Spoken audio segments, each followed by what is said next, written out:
I was on a business call with this business consultant person this morning, and he said, well, really, we'd like to move as quickly as possible in business. And I thought his next line was going to be, because then we like optimize productivity, right? We get through a lot, we do it all. And he was like, because then we fail as much as we possibly can, and that will ultimately lead us to the thing that will work. And you only find the thing that works by failing a bunch of times. Right. It's so upsetting. What you're saying is so upsetting to me. I agree. So upset by this conversation. I'm listening to you where I'm like hearing you and I'm being like, yeah, yes, absolutely. And I'm hearing it and I'm processing it. And then all of a sudden something from the back is like, fuck that. I don't want to do anything then. If that's really the process, then I want to go back to the earlier part of my life where I personally almost never did anything.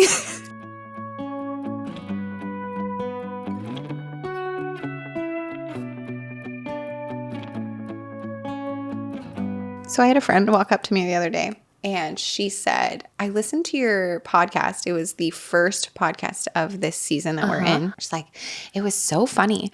I felt like I was in the room with you guys and you were just having like a private conversation with me there. And I was like, it's so funny because we were kind of. That was probably the first one in a year and a half that was actually just like us talking. All right, you guys welcome. And here we go. Yeah. And I think that's going to be a little bit the vibe of this one because we are just talking and then now we're just going to record what we are already talking about.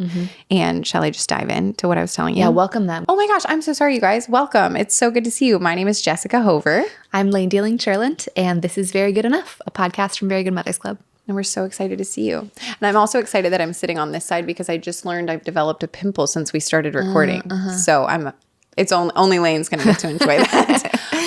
We're bringing you into a conversation that we're having, and it's about this morning. I was driving Eloise to school, and well, actually, I should start a few days ago. A few days ago, my sweet little third grader told me that at school, they had a moment on the computers where all the kids got on YouTube. Teachers, if you're listening, I'm not sure that this is a good idea. Happening here. I think you might not want this to happen. Anyway, they decided to search their own names on YouTube. Which is what we all do periodically, right? We've all been Googling ourselves once in a while since we were 17. I'm so scared. I've learned my lesson. But tragic. That's like the first thing any humans do when they're given the access to a database is be like, Layne. Yes. Now I just Google like the guys that my friends meet on dating apps. And so I just stay away from my own name. But my darling little daughter, she searched her own name on YouTube and well, they all searched their names and they said it was really funny and cute. And then her name brought up a bunch of photos and videos of herself. She was telling me and she was laughing. She's like, they're so cute and they're so fun. And I got to watch my third birthday and it was really happy and whatever. Then last night I was laying in bed and I had this like drop in my stomach where I realized my darling little 8-year-old probably saw a video that I made entitled, I Don't Like Being a Mom. And I want to talk to her about that before she sees that title. And I realized I missed the moment. I didn't get to. I didn't anticipate her searching things on YouTube. And so because that's the thing you've thought about a lot. Oh, I've thought about it like so that much. Particular video, even that video is very specific. Oh my gosh. And it exists within an important context. Yeah. And it wasn't like made to be like, oh, I don't like being a mom. Here's me venting. Hopefully my kid never sees this. No. It's actually quite an encouraging video if you haven't seen it. But the comments on that video so often were, this is going to break your kid's heart when your kids see this video. Actually, I think these people didn't even watch the video because the video itself is definitely not going to break any child's heart. But the title they thought was going to break a kid's heart. And then I've been thinking, no, it's not. I made the video for my kids. I made the video so that when my kids have kids, if they're feeling like, what's wrong with me? I'm the one person who doesn't seem to like parenthood and all these other people seem to be thriving and I'm falling apart. Then they can go on and find some encouragement. Anyway, so I'm driving Eloise to school. I brought it up. I was like, hey, when you were on YouTube the other day, did you by chance see a video titled, I Don't Like Being a Mom on there? And she was like, yeah, actually it was the first video that came up. And I was like, okay, I wanted to talk to you about that because I don't want you to feel sad that I made that because that's not, I love being your mom. Basically what I told her is I would have 100 more of you guys. I love being your guys' mom. But when I had you, I really struggled and I felt like there was nobody talking to me about the struggle. And I kind of went on to explain, like, mommy ended up going to a hospital and getting some help. And I had a lot of people who helped me feel better. But I made that video just in case any parents felt the way I felt.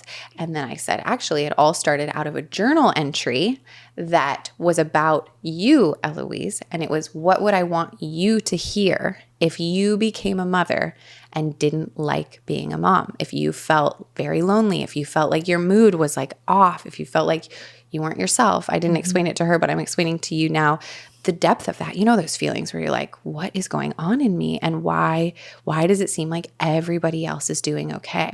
And I'm really, really not okay. And I'm obsessed with my child. I love them. They're the best ever. It's not about them, actually. It's so disconnected. The way I felt was like, my little baby would be so much better off without me because she deserves the world and she is the best. And I just feel really broken. And so anyway, so I explained the 8-year-old version of, I made this for moms and dads, and I also made it for you and your siblings. And and I kind of ended it with like that thing of, I'd have a bunch more kids if I knew they were all going to be as awesome as you guys. I just can't have any more babies now, and I won't be having any more babies now. And and then it was sweet and it was good. But it kind of started this train of thought of something I've kind of already been processing for a while now. And it's about how much we need to fail and how much we need to like fall on our face and struggle. And like when I made that video specifically, it was after Wilson was born. So it was 4 years after having Eloise. And I was feeling so many of the same feelings I had experienced first time around, but I was so much better equipped to handle them. And I knew it was just a time. And I had people in my life who were ready to help me with it. And and then it actually got to a point where I was like able to use the struggle first time around to really help other people. And I did get to explain that to Eloise, that making that video actually invited a lot of parents to be supported. And like I got to make a bunch of new friends because many of us felt that way. But yeah, I think I have always been sort of perfectionisty. I just don't want to struggle. I just want to get it. And I want to arrive to motherhood and soar. And I want to do all the things and soar. I want to do well. And if I fall, I want to like secret fall over there where nobody sees it. And this was an experience of like, everybody knew. I mean, I eventually told the internet, but I mean, everyone in my circle knew Well, I wasn't okay. You had to change your whole entire life. Yeah. It was really hard, really horrible. I think what I was telling Layne is, we all struggle. And I recently had a friend who like very privately reached out and was like, hey, I'm really embarrassed to talk about this, but I'm struggling in my marriage. And my response was like this overwhelming sense of, we all are struggling. Like, guys, we all are struggling in some way. And it's okay if my struggle looks different than your struggle and their struggle's different than that one. Like it's not to say like we're all doomed or something. But I think it's so tricky for me, this thing of like we all kind of feel the pressure to look like we have it all together and all will be fine and we will get through it and we will curate our image to other people and help manage their perception of us. When in reality, we all have so many things that are hard for us on any given day. And we don't need to be doomy, gloomy, carrying around like, this is the thing, I'm Eeyore. But why not be able to talk through like, oof, this is really stressful right now, or this is really scary for me, or I haven't known how to handle this thing, or even to our closest circle, like, I really blew it in this way, or my partner really blew it in this way, and I'm feeling so broken about it. And then to be met with love and acceptance and like, oh, I'm so sorry that happened to you. I'm sorry that you did that. I'm sorry, that you feel those things. You don't even have to know exactly the issue. Like I don't need to have gone through the exact thing you've gone through to be able to extend a safe place to the person who's fallen. I think about that a lot with these kids that we're raising of like, I'd love for them to embrace failure as just part of the journey. Oh, I was telling you that I was on a business call with this business consultant person this morning, and he said, well, really, we'd like to move as quickly as possible in business. And I thought his next line was going to be, because then we like optimize productivity, right? We get through a lot, we do it all. And he was like, because then we fail as much as we possibly can. And that will ultimately lead us to the thing that will work. It's so upsetting. What you're saying is so upsetting to me. I agree. So upset by this conversation. I'm listening to you. I felt the exact same like collapse in my brain as a mere 15 minutes ago, where I'm like hearing you and I'm being like, yeah, yes, absolutely. And I'm hearing it and I'm processing it. And then all of a sudden something from the back is like, fuck that. I don't want to do anything then. If that's really the process, then I want to go back to the earlier part of my life where I personally almost never did anything. Because failure was remains so gnarly for me. This thing about practice in public is a lot more accessible to me than it was 4 or 5 years ago. But my whole life, it's been just like an absolute no. Like, not like a I don't like that or I'm scared of that, but like a straight can't. There's a thing inside that has an override button. It lives way in the back, wherever it's connected to the amygdala, that's like, no, you will die. I never played sports. I couldn't practice music. I would like take music classes, but then I couldn't be at home practicing because I just couldn't. I would sit down to do it and be like, there are other people in this house. Yeah. I can't. Like it was an actual. It's like you can't have someone hear the process, right? I can't have someone hear me do it wrong. I just can't. And like the only form of performance that is acceptable to me is public speaking. Yeah. Because I can see if it's going well. I am socially adept enough to feel like I can read how things are landing for you. Sure. And it's so flexible that I can adjust according to what I read off of you. So I love public speaking. Yeah, it's just like this weird exception to all of the other things. I would die before karaoke. I would die before playing a game of pickup soccer. Like, I'm deeply uncoordinated. I cannot. Okay. I could not practice in public. I'm doing way better about a bunch of stuff now. But like, there is a piece that's still like, well, then just stay inside. Drop the dream. We don't need to learn it. Well, just stay indoors. Just remain an indoor kid, read books, and imagine a life where you do interesting things, but just stay in here. Yeah. Where they can't see you. Right. And there just still is this little trapdoor piece. Now it's subtle enough that it's just this feeling that comes up where I'm like, oh, there's that thing. Yeah. It's like, but no, you'll die. Like, then you can't do stuff if the only way to do stuff is to fail fast. Yeah. Because then everyone will see you fail and then you'll be dead. That's not real, but that's how it feels. No, it is. Like, it feels like death. Yeah, it does feel like that. I was in Spain with our friend Huckleberry, who you would absolutely love. He's the coolest. And he was learning Spanish at the same time as me. He's far exceeded my Spanish, and he lived there longer, so he did have more time. Also, he wasn't a parent at that point, so I'm going to just weigh this out. You had a lot going on. Thank you.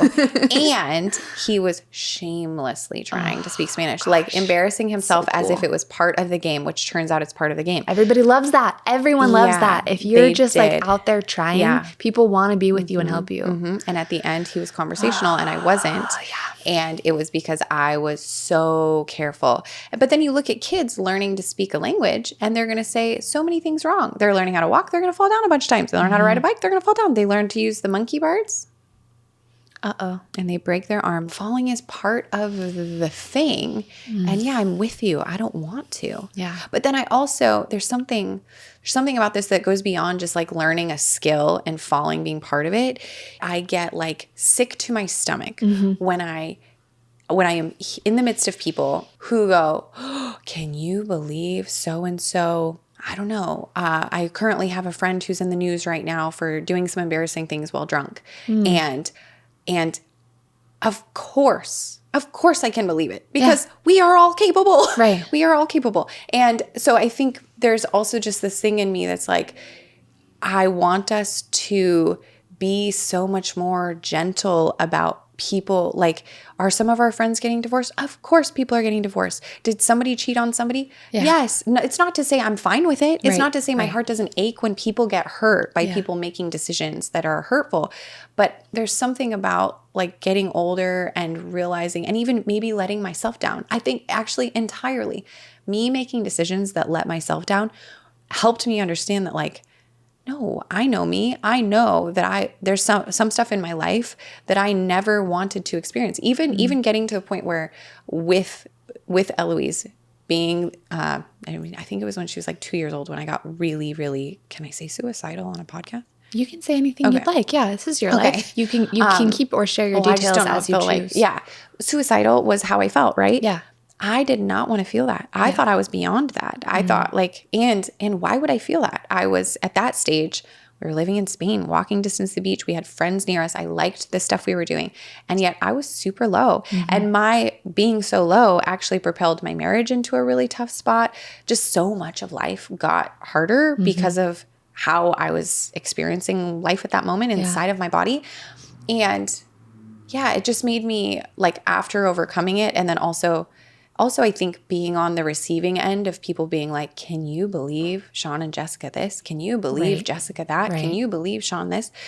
Made me just be like, oh crap. Like, yeah, please believe it. Please hold me lower, because wherever you put me, I'm hurting really bad now. And what I really need is somebody to be like, oh, yeah, human stuff. Yeah, and that makes a lot of sense on the inside too, though. Like there's an inside process of being like, hey, me, hold me a little lower. Like I'm a person. So like, let me hold me in the person space. Yes. Because of course I can believe that I did that. I'm in here. I know was there. Which impulse led from here to here to here. Like, I can see the whole arc. So like, hold me as capable of all things in a full round way. Yeah. Yeah. I think AA does a good job of that. I don't know if you guys know much about AA, but just this idea that like all of us, maybe because you got all these people who have essentially let themselves down or let people they love down or whatever, brought them to this humble place of like all gathering in a space and being like, yep. Yeah, we are all capable.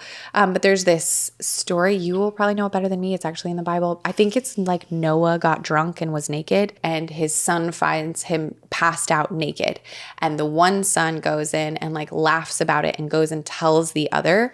And one of the sons backs in and covers him with a blanket and then leaves. Yeah. And I've always thought that story was like the most beautiful way of relating to people who've let themselves down or let others down. Like, I would really love to be a safe place like that to my people. Not that I don't have a sense of humor. I get why the first brother laughed about that.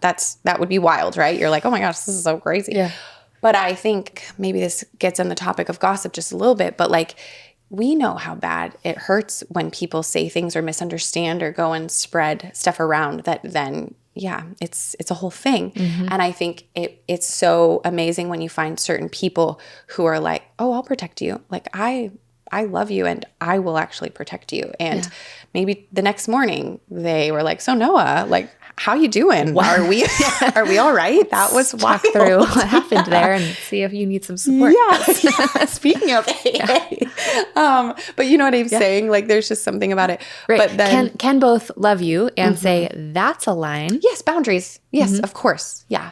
It's just boundaries. And then now I've got this boundary and now I'm going to go do something to your reputation. Oof. It gets me. I don't like it. I don't like being a part of it. I don't like when people in front of me are talking badly about other people, because I'm like, that makes me feel unsafe because I don't know what you're going to say about me when I inevitably let you down. Right. Because I might. Yeah.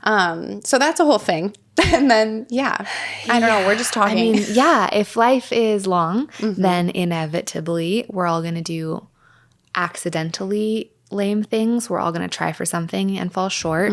We're all going to do actively shitty things because all people have been hurt and we all have weird impulses and we don't always take care of them correctly. We react in terrible ways. We have a craving that's not getting met in life and we do something we wish we hadn't. Like, all of us are going to do that full range of things. Like, I'm going to do bad things if I keep living a long time.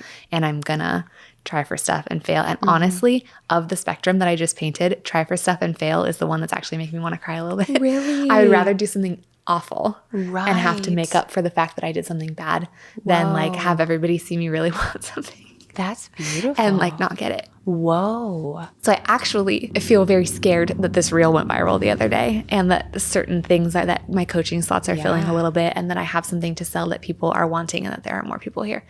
Because I don't know why it's so emotional to me, this idea Yeah. that I would try to do something and I would not be able to do it. Totally. All the way down from like being a little child and being like, I will not kick that soccer ball. I won't do it because I just can't see me not do it well. Yeah. So it's because what would happen? What would happen? I would die. I would die. Yeah. I don't know. Yeah. It's so old inside. It's such a. Have you ever failed at something in front of people? Yeah. Yeah, I've been forced to do things that I didn't want to do at school and in other like settings like that. And I don't know, it's just hot. I feel so hot all over even just thinking about it. Yeah, I mean, I tried to sell curriculum and that did not go well. But that I have, and I have not died from any of those things. And the feeling is, I mean, the reason that there are little glimmers, little blooms of potential successes coming is because I am more able to try things. I am actually You're doing it. there. Even this you is can it. see me. Yeah. Yes. We're trying to have a podcast. I know. I was so scared. Wow.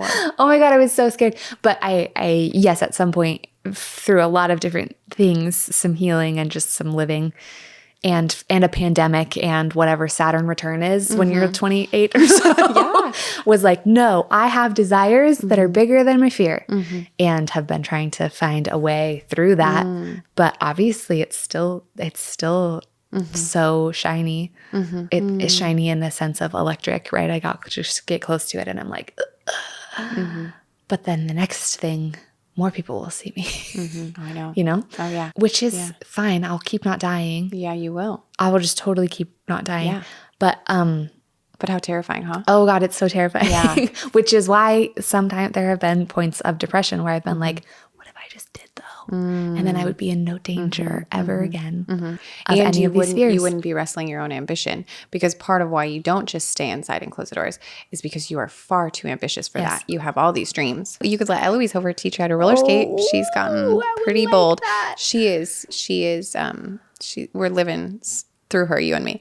No, just her personality is probably more like ours, but she just learned how to drop in. That's scary. I think that Eloise is, I don't know Eloise, just to be clear. We talk about her all the time. We talk about your children all the time. I literally go hang out with Sean and Jess after the children are asleep. Like that's just basically. Yeah, it's life. I've heard a lot about her. Yeah. I've seen a lot of content. I have interacted with this child a good handful of times. But she's such a good example of what people still, for some dumb reason, want to talk about nature versus nurture as though we're not. It's one or the other. A combination of biology and environment. Duh. Like it's just not an interesting question anymore. Right. Stop asking. Just kidding. It's all the things. We are a combination of what we come into this world with and how our environment shapes us. That's just how it is.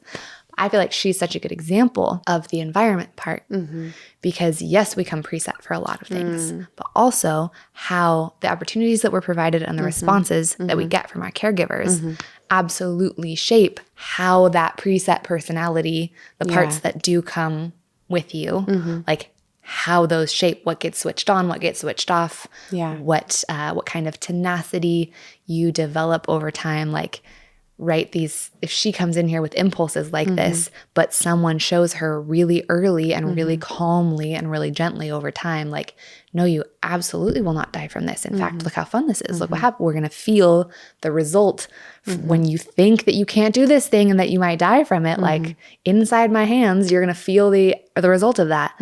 That would radically change everything, right? Like I think she's such a beautiful example of what parenting can do, like the effect that it has on what we come into this world with. And that's not to say anything negative about either of our parents for the fact that we have this. Everybody's doing their absolute best and great. Yes. And that's just an example of like Sean Hover has focused on this aspect of his daughter in a way that's different from people focused on that aspect of us. Totally. Yeah. And cool. What a cool way to see how that can shape. Yeah. And kind of redemptive even to watch and be like, oh, wow.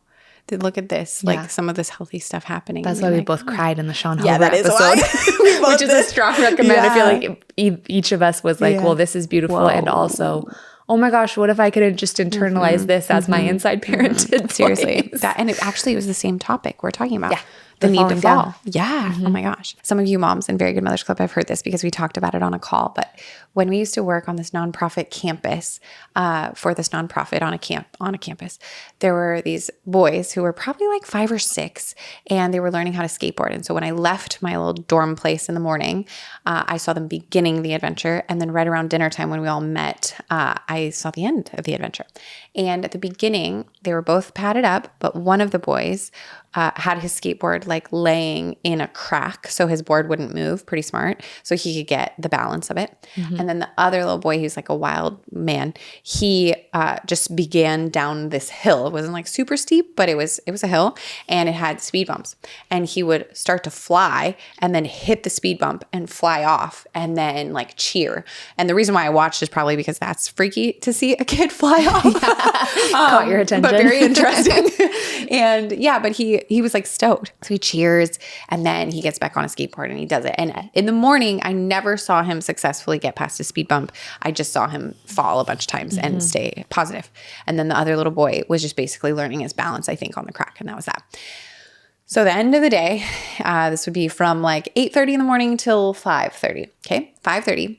I see a little boy who had been hitting speed bumps fly down the hill and jump over each of the speed bumps, land on his little skateboard, ride all the way down to where I was. I was at like the dining hall area. And then the sweet cutie, who is his friend, started at the top of the hill, skateboard in the crack, caught his balance, picked up the skateboard, walked it down the hill on a mission. Also like pretty shameless. He was fine, I think, with his own journey. Cool.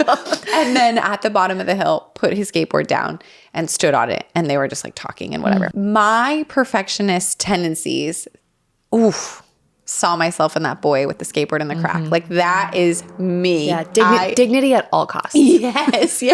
When I told Layne this earlier, we both related on like, learn the skills secretly. Yeah. Like learn to skate at night. Yeah. Don't let anybody see you fall. Yes. I have confessions about this where like I literally, there are a handful of things that I really want to do.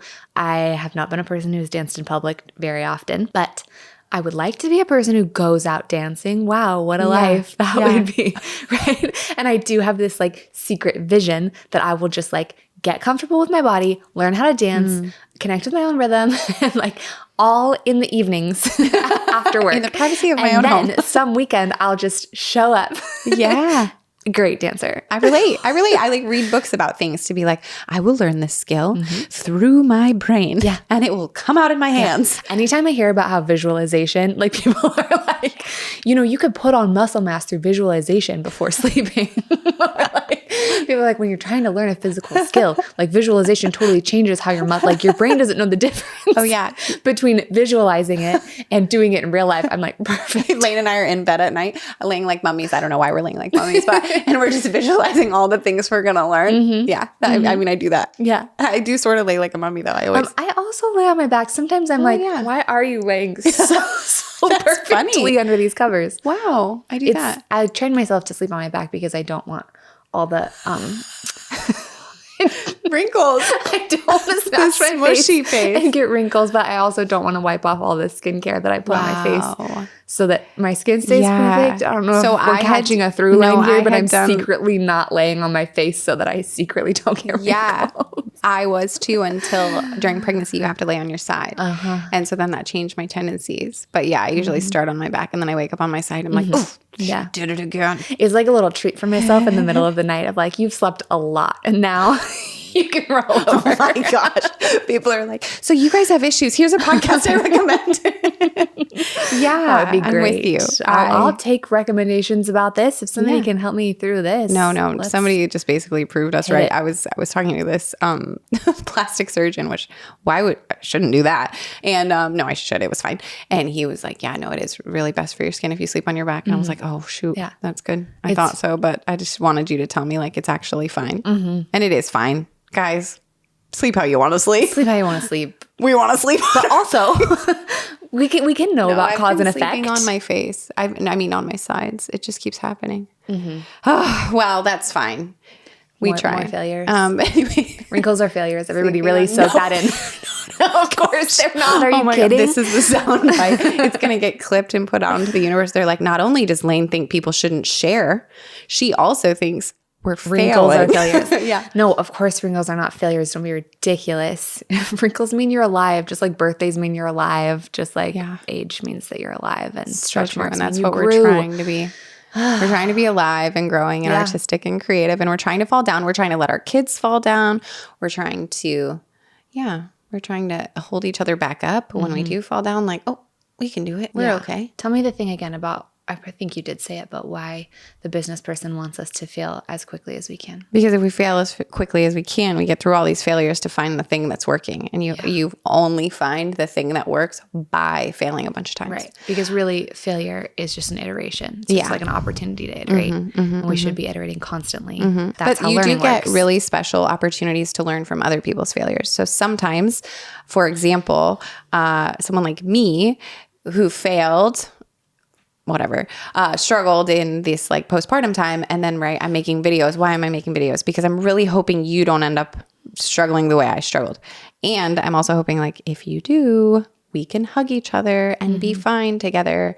And I think so. You don't have to fail as much. Like if you read a dancing book or watch a dancing video, you might learn faster, but you still might need to struggle with your rhythm a little bit to then. Reading a dancing book might not be as effective. YouTube looking videos. back on it. Thinking a video might be better for dancing. But you certainly can't become someone who's comfortable dancing if you're not ever dancing. True. That's the truth. Like, that would be crazy. Yeah. And it would probably be good if in our homes we can be celebrating some sort of failure. I don't know how exactly to do that. And I'm not saying like it needs to be like a very specific thing you do to celebrate. But if we only ever celebrate successes, then there's a pressure on celebrating success. And it might be beneficial to us to talk about times we've blown it, or things that felt awkward, or I tried this and it didn't work out. Even for the grown-ups in the house to talk about it in the presence of the kids. I did this, it was really embarrassing, or I blew it in this way, or I tried this, it didn't work. Yeah. Yeah. I mean, there are ways to be communicating like our value is effort, our value is exploration, our value is curiosity, our value is practicing, right? As opposed to like, it's okay you didn't knock it out of the park this time, buddy. You'll knock it out of the park next time. Because you probably won't knock it out of the park next time. But, oh, that's interesting that one didn't work. I wonder, how did it feel when you tried to do that thing? I wonder what we could shift to see what happens next time, right? A lot more curious and open rather than like pass fail. Like life is not pass fail. It's not like you did it or you didn't do it. It's like we are on our way. Yeah. Or and it is a winding road. It is a winding road. And if we're going to reference Harry Potter again, because Eloise and I have been watching it, he talks about like, you're not either. Oh, the world isn't broken up into good people and Death Eaters. Thank you. We just watched that line last night and I was like, rewind it. It's really Hold on. We need to think about that. Yeah, we do this thing where we're like either good or we're bad. And like, oh, today I'm bad because I didn't eat the way I wanted to. I didn't exercise. I didn't treat my kid the way I wanted to. And my husband and I are like this. Like, nope, sorry, honey. That's not bad. You're not bad. That is too bad. I'm really sorry that happened to you. What can we do to shift it and do the next right thing and feel better? And do we need to apologize somewhere? I mean, just the other day I yelled at Wilson and I felt so bad and he had gone to bed and Eloise was still awake and I mentioned to her like, oof, I did not like the way I treated that. I did not like the way I treated him. And she said, oh, it's too bad he's not here to hear you say that. And I was like, oh, you're right. And I just went right into his room. He wasn't asleep yet. And I was like, buddy, I'm so sorry. I reacted way too big for that moment. I am so sorry that happened. I should not have reacted like that. But if Eloise hadn't have been there to like echo, like, why are you saying that to the kitchen counter? Go say that to the boy you just did that to. Yeah. And then I went in and we snuggled and it was like the repair everybody talks about doing. It was so good. It was so important for me and important for him. And we got to snuggle and we got to end our night with a warm snuggle versus like the stress of like, please go to bed at his time. Right. Which we know from research is actually better for children than if you had gotten it right the first time. Yeah, that's true. Like that's being a good point. able to repair actually strengthens your relationship way more than if you were to respond perfectly to your child every single time. Like literally, it's actually better for their brain development. Exactly like working out your muscles is a tearing of your muscles. And then when they repair themselves, that fascia, like that part of your body is stronger. The part that repaired itself is like a bulkier, stronger piece of muscle than the muscle that never got torn in the first place. And it's super trust building. Like it's super trust building. It's perfect modeling in a relationship because we know that Wilson is going to grow up and explode at people sometimes, and he will know what to do afterward. Yeah, that's a good point. When he has seen someone do that afterward. And you can trust someone who knows that they did something wrong, that they ruptured the maybe relationship like having and can good circle sex, back. good sex after like a fight that then you apologize for, and you're like, oh, okay. It's like the vulnerability and connection that comes, not to compare apologizing to your son to sex. It's fine. It's all but you know what stuff. I mean. But it's all people stuff. It should be fine that there's parenting. I just went from toddler to sex, and I didn't mean to. There was a bigger gap. I know, but you know I what also I mean. Like that's okay. Yeah, it's all the same. Yeah, it's we need the to connection. be way less panicky. About lots of things, right? Like the toddler part is people, the sex part is people, the working out is people. Like it all lives people. in a soup together, and we can't. We don't need to be keeping them in these pristine camps. That's right. Super far away from each other in our minds. Yeah. Be gentle to yourself, gentle to each other. I had tell another us. thing I wanted to reveal, which is that for most of my life, I've had this fear that somewhere inside I'm secretly bad. I'm the secret bad thing. And that's not a thing I've thought out loud for a long time. I've discovered that language only very recently as this part is getting healed. And re-nurtured. But there's just been this thing of like, I'm keeping a tally against myself for every time that I do fail or every time I do something that I would classify as like bad or harmful or hurtful in any way, because I need to make sure that it doesn't all add up to mean that actually I'm secretly the thing that's bad. Yeah. And that's part of why failure is so scary, or why accidentally, it's just throwback to the people-pleasing episode too, of being like, I need to make so sure that I'm not secretly the dark, selfish thing, that I'll just like really, really respond in that way to the world. I'll like make sure that everything else is good, and that there's just this little trap door inside in the brain somewhere in my little psyche that's always been like, because maybe you're bad. Yeah. And a lot of that fear comes out of this thing of like, maybe I'm going to get found out to myself even before other people find out that like, actually I'm bad. And I think there's something really important about getting that part taken care of, getting that question answered for yourself, even just deciding like, no, I'm not. I'm okay inside. That's right. At the very core inside of myself, I'm okay. And if I make mistakes and if I do things that hurt people, which I will, if I stay alive, that's okay. I will repair those. I will fix it. If somebody thinks something terrible about me, either I will go and fix it, or I will just accept that there are a handful of people out there who think that I'm terrible. And that part is true, actually. There's people out there who think I did something really bad. And that's not my perspective on the circumstance. And that circumstance got adjudicated. But there are a handful of people out there who think I did something really bad. And that's got to be okay. There's like a part of peace and part of the flexibility to try things and fail is letting people be wrong about you. Well, doing your best. It's also really hard when you're living in a way, which you and I both relate to, and I know many of you guys do too, where the opinions of others have been so important to us. They've been really the way we learn about ourselves. Like, what do you think of me? Because what you think of me is probably what is true about me. Right. So to get to this point where you go, actually, what I think of me is much truer and louder than what you all think of me. And if all of you don't like me, I'm still allowed to be comfortable with who I am and move through this and be okay, you know? That's a big life lesson to learn. It's really big. And I think part of that is sort of reframing that voice inside as just like part of the part that's trying to help me survive and being able to tell it like, thanks for trying to keep me alive. I'm actually not in danger of being like totally exiled from the group for being the bad thing. Like I hear you. Thanks for keeping. I'll keep an eye on that. That's good. Yeah. I'll check to see if I'm the bad thing. Sure. You just join the rest of the sleeping other voices. Go lay down. Yeah. I got you. Way to look out for me. Thanks. I love but that. That's enough from you for now. That's so good. It's great. It's so gentle and it's kind of parenting yourself. Yeah. You know, it's this acceptance and wholeness. That's how a therapist taught me to deal with some of my anxiety, not some of my like alarm bell anxiety after I had an encounter with a bad guy, which you can go back to season 1 and listen to if you want to hear about that. Yeah. But in the like post-traumatic stress of that, there was just this constant like yelling voice in my brain, which was my voice yelling about that incident. And I was just like, how do I get this thing to like stop? And she was like, oh, that's you. And it's right. You were in like a life-threatening, terrifying situation. Its whole job is to keep you alive. And now it's just scared because it really encountered danger, that kind of danger for the very first time ever. So you can't fight with anxiety. If you're telling it no, it's telling you yes. And now it actually knows about danger. So it's right. Yeah. And your job is going to be to say, thank you, anxiety. Thank you so much for keeping me alive. Wow, you're doing such a great job letting me know that there might be danger. Thanks so much. I'm going to look around. Like I just said, literally that. I will now look at our physical environment and see if there's danger. You feel like I didn't look enough maybe before. So I will look now.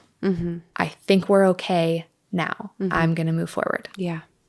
And just do it as many times a day as you need to do it. And really that's like the larger psychological principle of like welcoming all the banished parts home, you know, like taking everything out of the shadow and just saying like, welcome brother, have a seat at the campfire, and just not judging any of the parts, but letting them all be, not letting the dark, scary ones be in charge or like run your impulses, but like letting yourself see your whole self, welcoming it home so that your psyche can just like heal and there won't be these scary banished parts like yelling from your periphery because you're no longer trying to split off the pieces that are scary or were scary or that you didn't like, or the parts that are hurt or whatever got hated when you were little and you were like, okay, great, then we'll cut that part out. Like all of those pieces are supposed to be allowed to come home, and again, not to be in charge or running the show, but to be here where I can see. I see you all.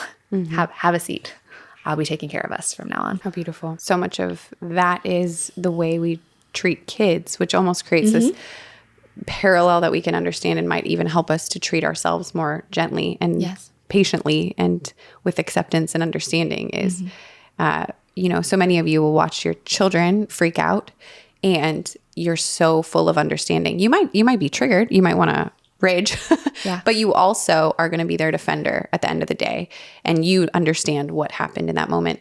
And if we could take some of that and point it back at yourself when you internally do the things that you want to cut off the way you described, like, oh, I did not like that part of me. Maybe extending the grace that you do for your sweet children and coming back and being like, nope, you're safe here. That was a lot and we can handle that. And I got you. Yeah. And then moving through it, that would be so healthy. Yeah. Yeah. I mean, that's the process of reparenting that everyone's always talking about, which like when people talk about it, they are constantly talking about your inner child. But I'm like, aren't we talking about our internalized adult actually? What I'm changing, I'm not changing the child. I'm changing the adult voice that I internalized so that it responds differently to the need, the little sweet needs inside, recreating the grown-up that's inside so that will respond to me. It's so good. So my inside grown-up needs to learn how to help my inside person who doesn't want to be seen practicing. Yeah. I need it to be Sean Hover inside. Oh, just call him. He'll tell you Sean to give me a script. He does what believe do you in say you. to Eloise? No, he believes in you so much. Say that to myself. He's such a fan. Sean Hover is such a fan of Layne. You should know that. Nice. And Connor both. So really believes in you. Really wants to see you succeed. Super excited about the viral video just because, not even because it matters, viral videos, whatever, but because you're worthy of people hearing your words and seeing your face and hearing your guidance and being encouraged by you. Yeah, it's so good.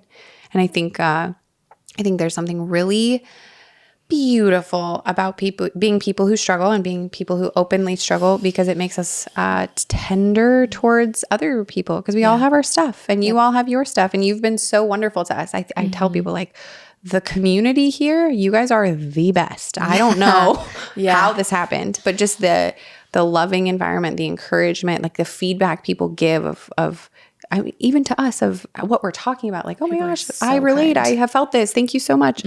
We're all in the same community. Like, we're in it together, and we can be in it together, and we'll be much healthier if we can be in it together. Yeah. So and none of us, like, we all have strengths and struggles in really different ways, right? And like some of us, I mean, all of us have places that we're doing really well, and a few or many places where things are going really badly, right? Like each of us always has something. And I think that so many of us feel like our secret is actually like the lethal one, right? And that like the friend who called you embarrassed to talk about how their marriage was challenging right now, being like, she's like sort of negating all the things in her life that are going super great, but being like, well, because I have this spot, it's all ruined, you know, like, or there should just be shame across my whole self. That's right.